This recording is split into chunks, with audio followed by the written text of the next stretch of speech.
Hello সবাইকে, কেমন আছেন?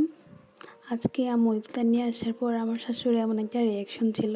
সত্যি আমি একদমই আশা করিনি। উনি যা বললেন শুনেন মনটা ভরে গেছে আসলে। কী হয়েছিল দেখুন। আশা করি ভিডিও শেষ পর্যন্ত থাকবেন। সেই পর্যন্ত থাকার অনুরোধ রইল সবাইকে। তো কেমন আছেন সবাই? আসসালামু আলাইকুম। আশা করি সবাই ভালো আছেন। আল্লাহর অশেষ রহমতে আমিও ভালো আছি। প্রতিদিনের মতো আমি আরেকটি ব্লগ নিয়ে আপনাদের সামনে হাজির হয়েছি। আশা করি আমার সাথে থাকবেন। মনিস ডেইলি লাইফ থেকে আমি মনি। সবার সুস্বাস্থ্য কামনায় আমি আরেকটি ব্লগ শেয়ার করতে যাচ্ছি আপনাদের সাথে। আশা করি সবাই আমার সাথে থাকবেন।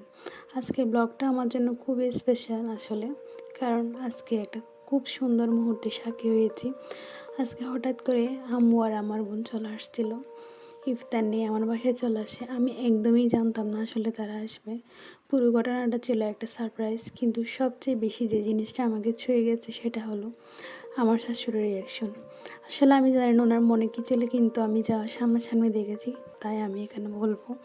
আমার আসলে খুবই ভালো লেগেছে। ইফতারগুলো যখন টেবিলে রাখা হয়েছিল, উনি একদম অবাক হয়ে তাকিয়েছিলেন, তারপর মুখে বড় একটা হাসি ফুটে উঠল। ওনার মনে যাই থাকুক না কেন, কিন্তু উনি যে আমার সামনে এমন একটা রিঅ্যাকশন দিলেন, এটা নিয়ে আমি অনেক হ্যাপি। উনি বললেন মায়ের হাতের খাবারে আলাদা একটা মজা আছে। এই কথাটা শুনে আসলে আমার মনটা একদমই ভরে গেছে, কারণ ওনার কথায় সত্যিকারের খুশি ছিল। উনি বারবার ইফতারগুলো দেখছিলেন, প্রতিটা আইটেম দেখে প্রশংসা করছিলেন, বলছিলেন অনেক যত্ন করে বানিয়েছি। ওই কথাগুলো শুনে আমার খুব ভালো লাগছিল। মনে হচ্ছিল দুটো পরিবার যেন এক হয়ে গেছে। ঘরের পরিবেশটা একদম শান্ত আর আনন্দময় হয়ে উঠেছিল। শাশুড়ি মুখে এমন হাসিটা ছিল খুবই সুন্দর। ওই হাসিটা আমার কাছে খুবই স্পেশাল লাগছিল, কারণ ওনার খুশি মানেই আমার খুশি। সংসারে শান্তি টাকাটা সবচেয়ে বড় কারণ, এটা আমি সবসময়ই বলি।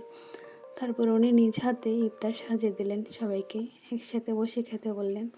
আমরা সবাই খুব সুন্দরভাবে ইফতার করলাম। হাসি গল্প আর আনন্দের সময়টা কেটে যাচ্ছিল। মনে হচ্ছিল পুরো ঘরটা ভালোবাসায় ভরে গেছে। এমন মুহূর্তে সত্যিই জীবনে খুব কম আসে।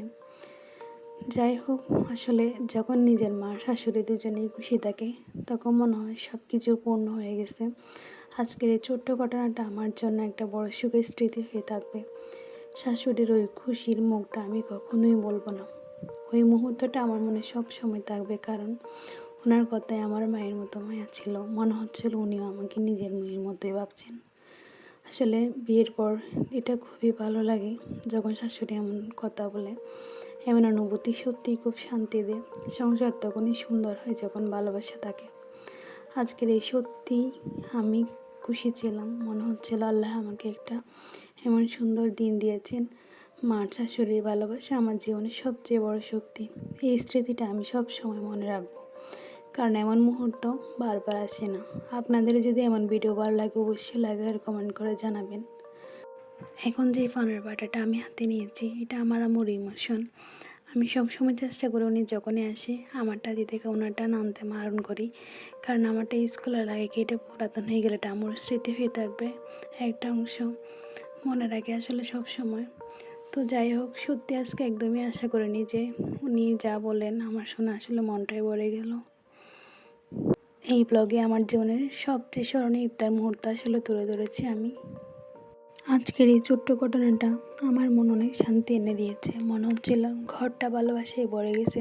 শাশুড়ির খুশি মুখটা বারবার চোখের সামনে ভাসছে।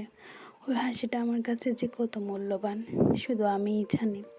কারণ সংসারে এমন মুহূর্ত আসল সুখ, যেখানে সবাই একসাথে আনন্দ ভাগাভাগি করে। আজকে বুঝলাম ভালোবাসা দিলেই ভালোবাসা পেয়ে আসে। মা আর শাশুড়ি দুজনে মায়া পেয়ে নিজেকে সত্যি খুব ভাগ্যবান মনে হচ্ছে।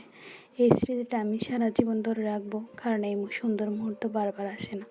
আল্লাহর কাছে শুধু দোয়া করি এভাবেই যেন সবসময় একসাথে থাকতে পারি, খুশি থাকতে পারি। তো নেক্সট ব্লগে আমি আসলে আম্মুর জন্য কী কী রান্না করেছিলাম আর কী কী খাওয়া হয়েছে এটা আমি শেয়ার করব। সেই পর্যন্ত আমার পাশে থাকবেন সবাই আশা করি। তো আমার চ্যানেলটি সবাই সাবস্ক্রাইব করে দেবেন। আর একবার মনে করে দিলাম। আসসালামু আলাইকুম সবাইকে। সবাই ভালো থাকবেন। আল্লাহ হাফেজ, টাটা।